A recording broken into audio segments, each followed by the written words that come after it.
அதிசயங்கள் செய்கிறவர் நம் அருகில் இருக்கிறார்.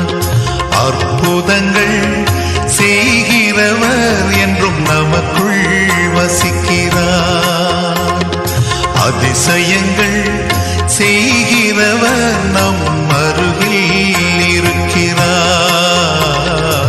அற்புதங்கள் செய்கிறவர் என்றும் நமக்குள் வசிக்கிறார்.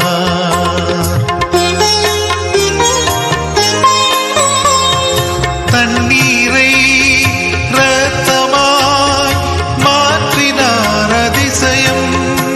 எகிப்து தண்ணீரை இரத்தமாய் மாற்றினார் அதிசயம். வெறும் தண்ணீரை திராட்சை ரசமாய்